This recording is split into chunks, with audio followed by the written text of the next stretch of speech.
엄마가 없나? 엄마, 아빠, 예, 자녀. 예, 엄마, 아빠, 자녀가 있습니다.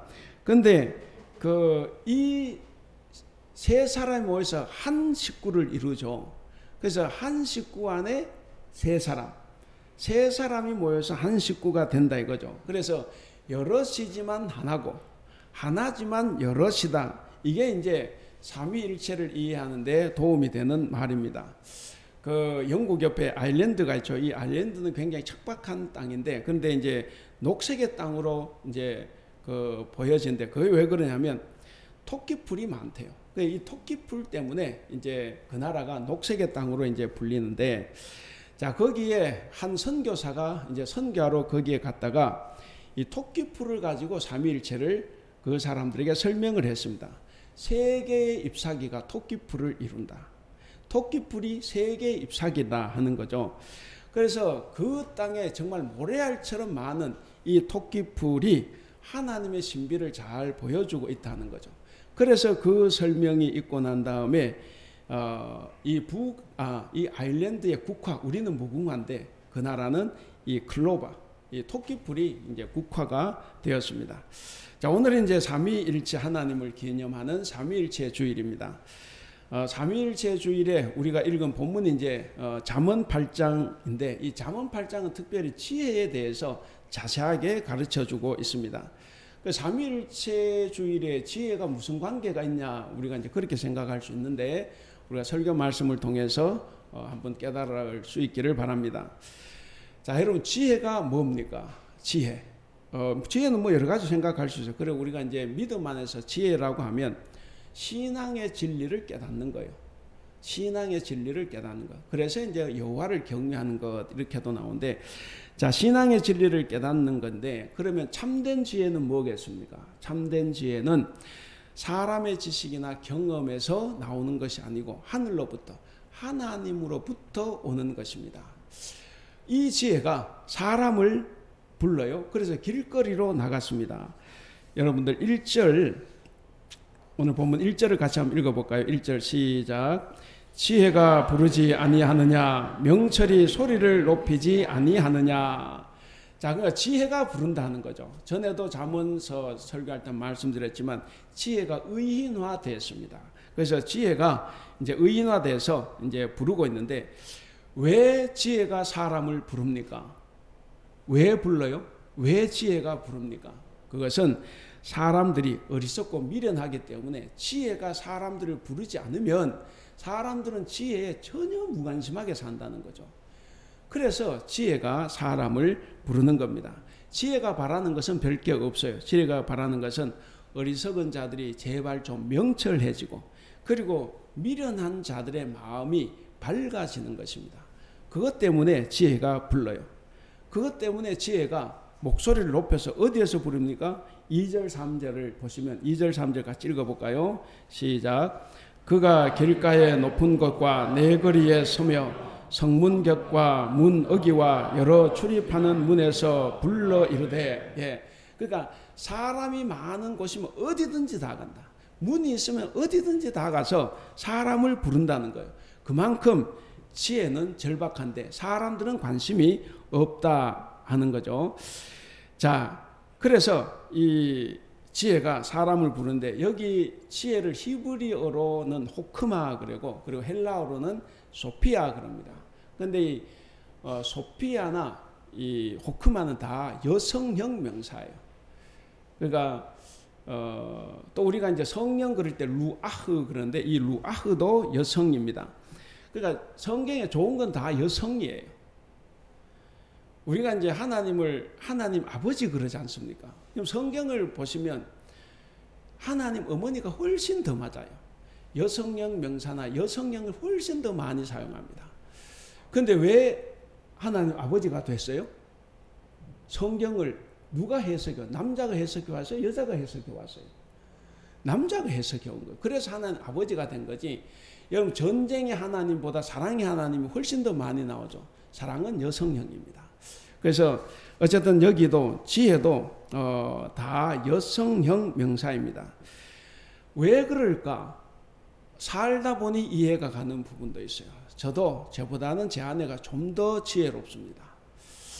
여기 사시는 부부들도 아마 남편이 가다가 성질부로 소리를 지르면 지혜가 부족한 거예요. 그러니까 이제 소리로 이기려고 한 건데 어쨌든 아내가 좀 더 지혜로워요. 아마 그것이 반영되는지는 모르지만 성경에서 지혜는 여성형입니다.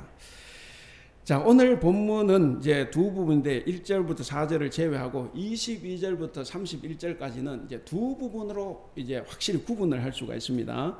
전반부는 22절에서 26절까지입니다. 자, 여기의 내용은 뭐냐면 세상을 창조하기 전에 지혜가 먼저 창조됐다. 이것을 이야기합니다. 그 지혜의 뭐 선재성 이렇게 이야기하는데 우리가 한번 읽어볼까요? 22절부터 26절 내가 먼저 창조됐다는 기억하시면서 22절부터 26절까지 쭉 한번 읽어보겠습니다. 시작. 여호와께서 그 조화의 시작 곧 태초에 일하시기 전에 나를 가지셨으며 만세 전부터 태초부터 땅이 생기기 전부터 내가 세움을 받았나니 아직 바다가 생기지 아니하였고 큰 샘들이 있기 전에 내가 이미 났으며 산이 세워지기 전에 언덕이 생기기 전에 내가 이미 났으니 하나님이 아직 땅도 들도 세상 진토의 근원도 짓지 아니하셨을 때라.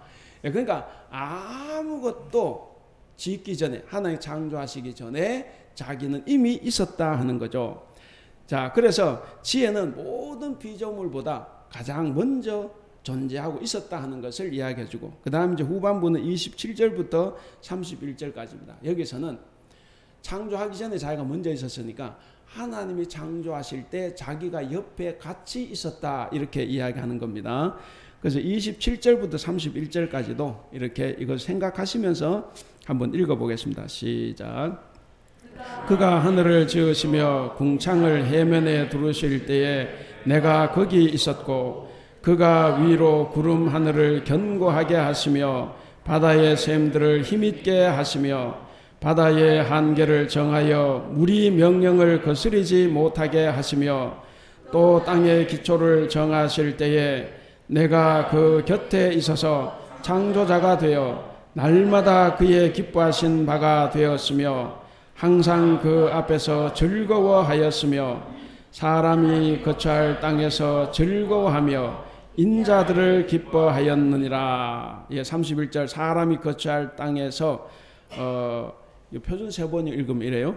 그분이 지으신 땅을 즐거워하며 그분이 지으신 사람들을 내 기쁨으로 삼았다. 이렇게 이제 지혜가 말을 합니다. 우리가 이제 그 30절을 보시면 지혜가 하나님 어디에 있어요? 하나님 가까이에 있죠. 하나님 가까이에 있으면서 그 하나님이 하고 계시는 천지 창조를 지금 보고 있는 거예요.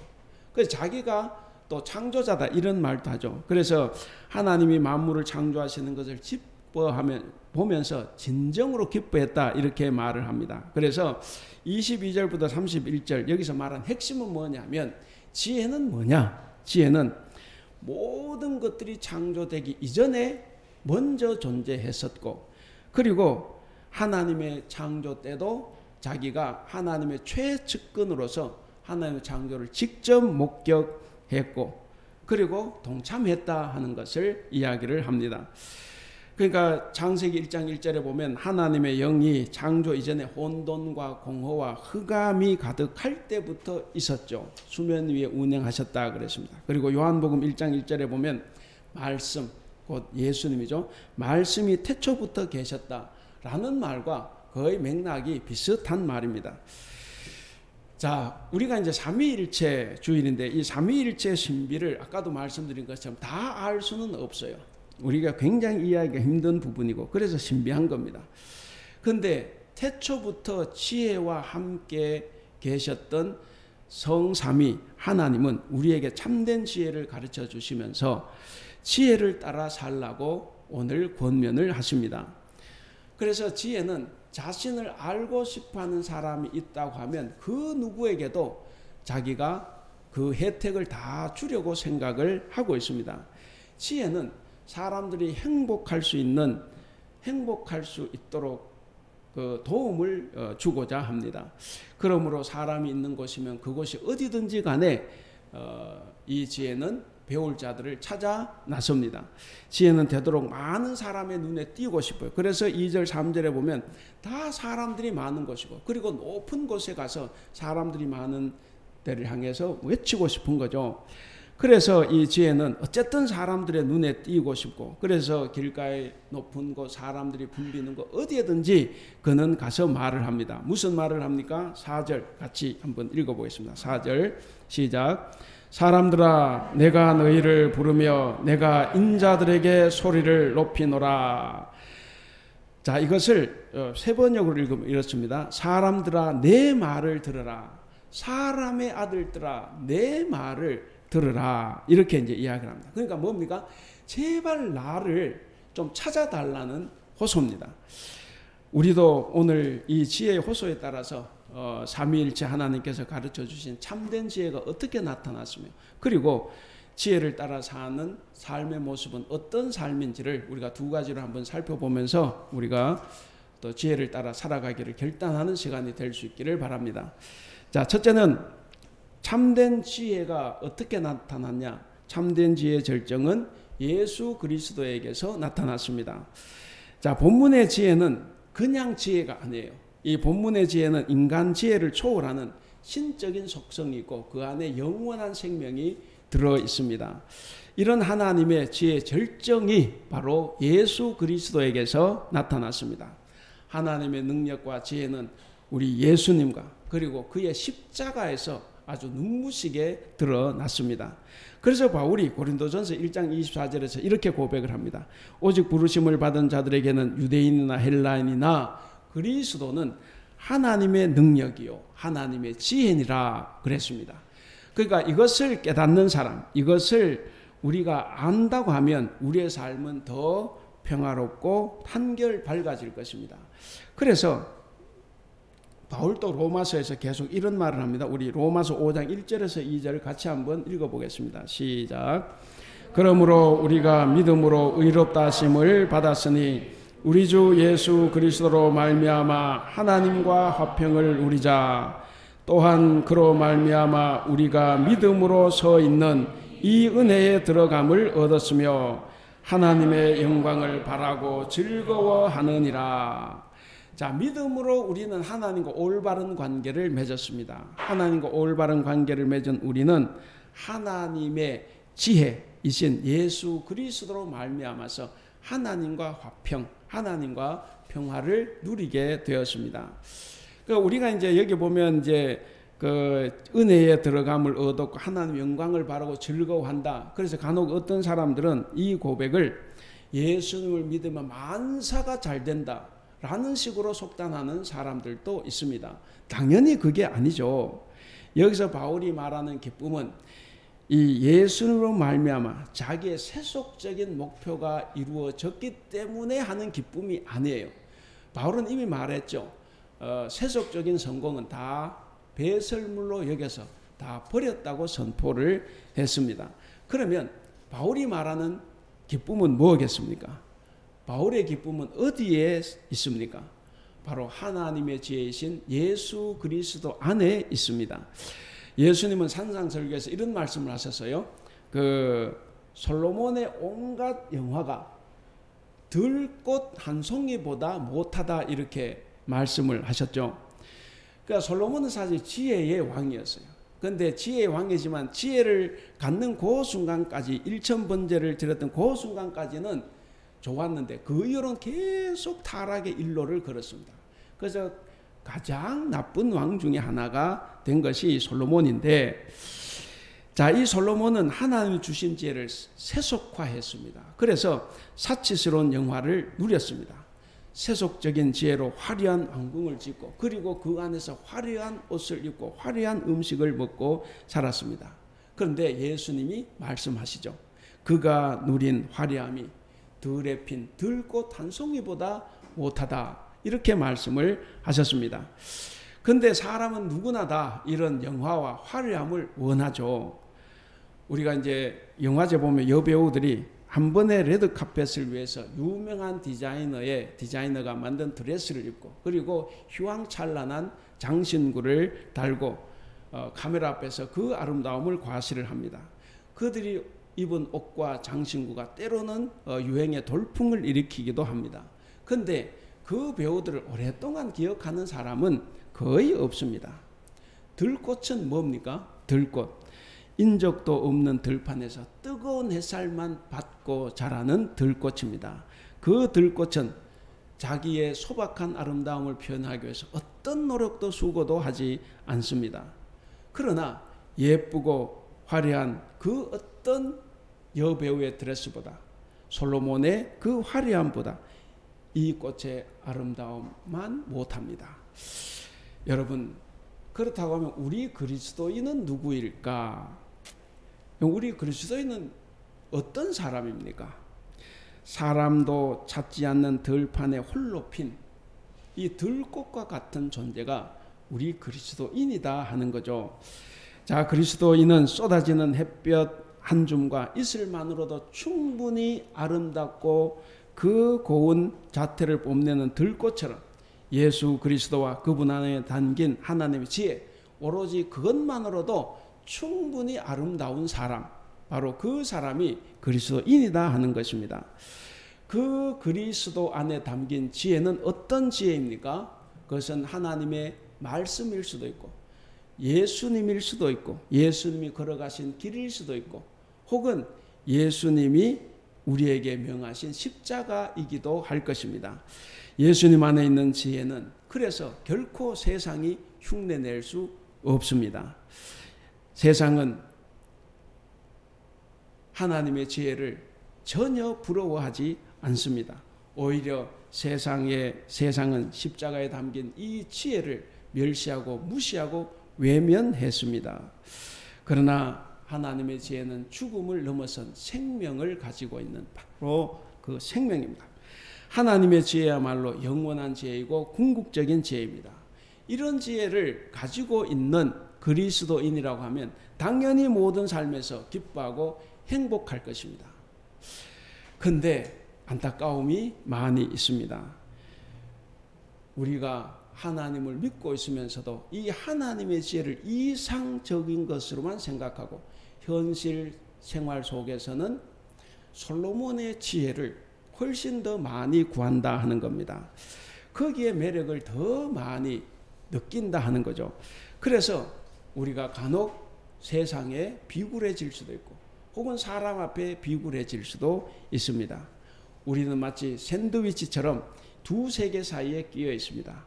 하나는 예수님 안에 있는 은혜의 세계이고 다른 하나는 세상이 주는 화려함의 유혹입니다. 우린 이 두 사이에 끼어 있는데 우리는 어떻게 해야 됩니까? 그러니까 답은 다 알아요. 우리는 답은 다 알죠. 우리가 어떻게 살아야 되는지 우리가 정답은 다 알고 있습니다. 자, 여러분, 우리의 지혜는 절대로 사람의 칭송을 받는 왕궁이 아니라 인적조차 없는 들판에 있습니다. 우리의 지혜는 화려한 옷에 있는 것이 아니라 햇빛을 받아 그을린 그 들꽃에 있습니다.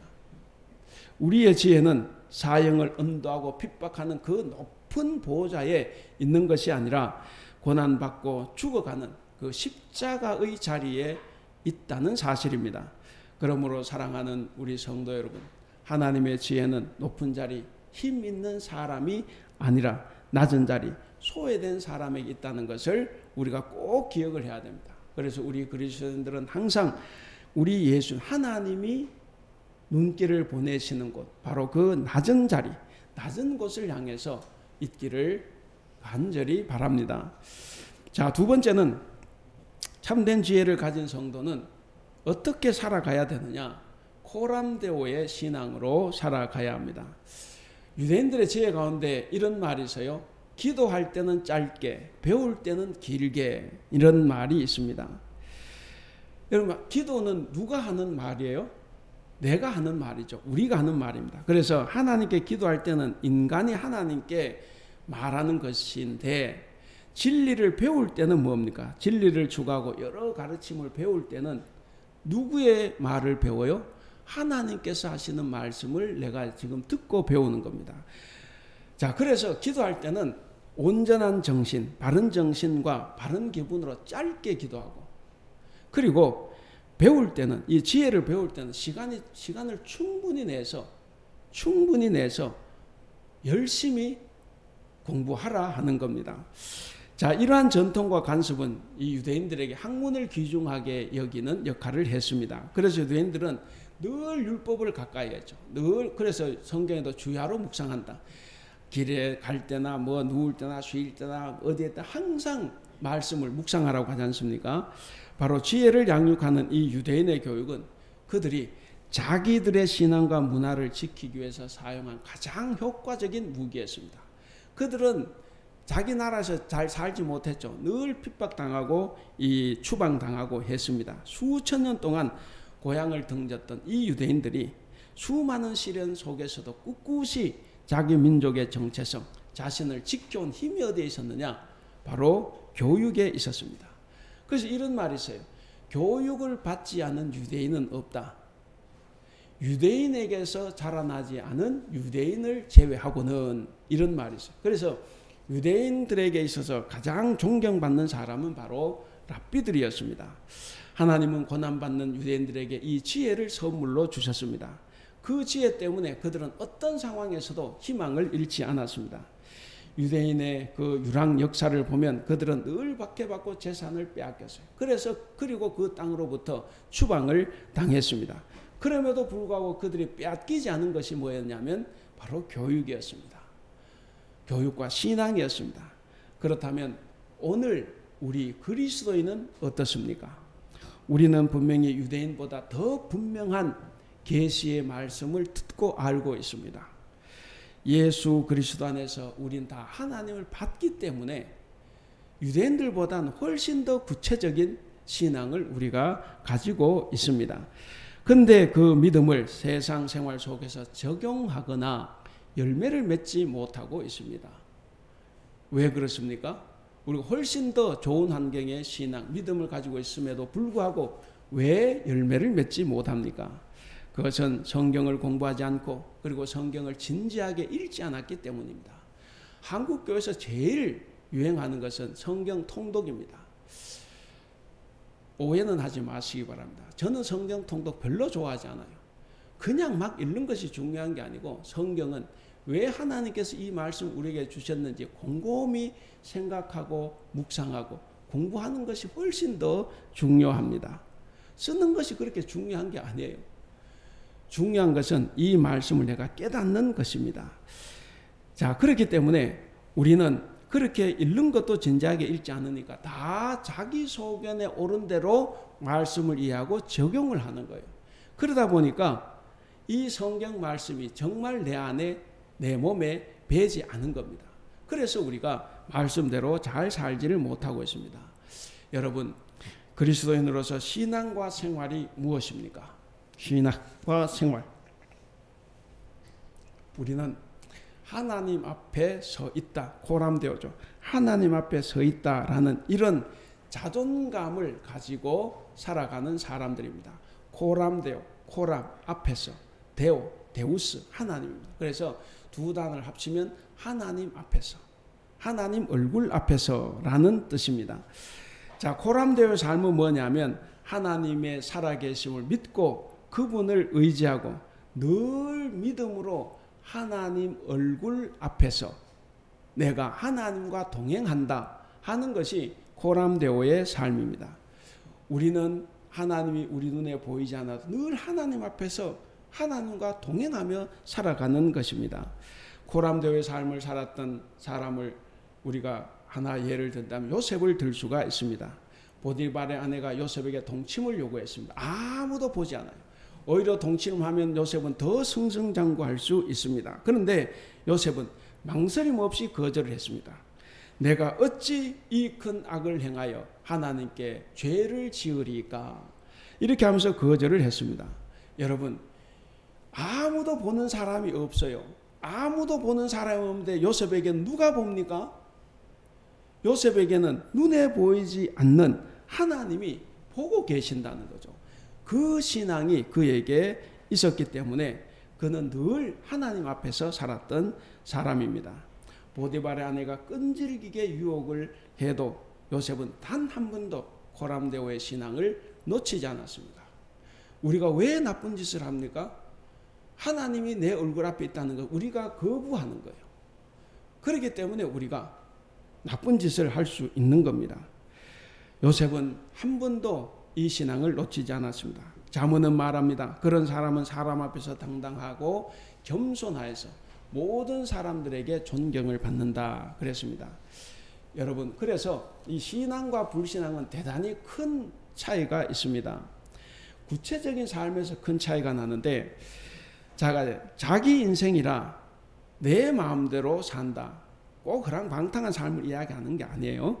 자기 인생이기 때문에 자기 마음대로 사는 사람들은 쉽게 유혹과 범죄에 노출될 수 있습니다. 그들은 육신의 정욕, 안목의 정욕, 이생의 자랑을 따라서 살아가는 사람들입니다. 그러다 보면 사람으로서는 해서는 안 될 일을 할 수도 있고 가서는 안 될 곳을 갈 수도 있습니다. 그리고는 변명을 합니다. 인생이 벌 거냐? 모든 사람들 다 그렇게 살고 있는데. 그래서 우리에게도 유혹합니다. 야, 한 번만 해봐. 한 번만 돈 벌고 그 다음부터 잘 믿으면 되지. 이런 유혹이 우리를 늘 다가옵니다. 그런데 자기를 지으신 창조주가 있다고 믿고 살아가는 신앙인은 다릅니다. 나를 지으신 하나님의 섭리, 하나님 뜻을 먼저 생각을 하고 내 삶에서 기쁠 때나 슬플 때나 어느 때든 하나님의 뜻과 사랑을 자기 마음에 둡니다. 더 나아가서 자기의 목표, 의지까지도 다 창조주의 그 뜻에 굽힐 줄 아는 겸손함을 지녔습니다. 그는 인생의 위기가 닥치면 하나님께 기도합니다. 하나님께 지혜를 구합니다. 문제가 있을 때마다 양심에 바른 해결책을 구합니다. 비록 삶에 고난이 오고 실패가 찾아와도 우리의 인생 끝에는 반드시 좋은 일이 있다. 반드시 하나님의 상급이 있다라는 것을 믿고 사는 거예요. 여러분, 끝이 좋으면 다 좋은 것 아닙니까? 이 세상에서 열심히 내 마음대로 마음껏 살았는데 끝이 안 좋으면 우리 그때 안 가봐서 우리가 잘 모르죠. 근데 지금 안 좋아도 끝에 우리가 결국 천국 가고 영화를 얻는다고 하면 그게 좋은 겁니다. 바로 신앙인은 뭐냐? 신앙인은 인생을 올바르게 사는 한 반드시 끝이 좋고 하나님의 상급이 있다라는 것을 믿고 지금을 살아가는 사람들입니다. 고람되어의 신앙으로 유혹을 물리친 이 요셉을 하나님께서는 외면하시지 않았어요. 그래서 그를 감옥에서 일국의 총리까지 삼아 주셨습니다. 그래서 우리도 이 고람되어의 신앙으로 살아가야 합니다. 하나님 얼굴 앞에서 예배하고 하나님 얼굴 앞에서 기도하고 일상생활하는 가운데서도 하나님 얼굴 앞에서 살아간다는 것을 무의식적으로라도 우리가 인식할 수 있어야 됩니다. 우리가 어떻게 맨날 하나님 생각하면서 합니까?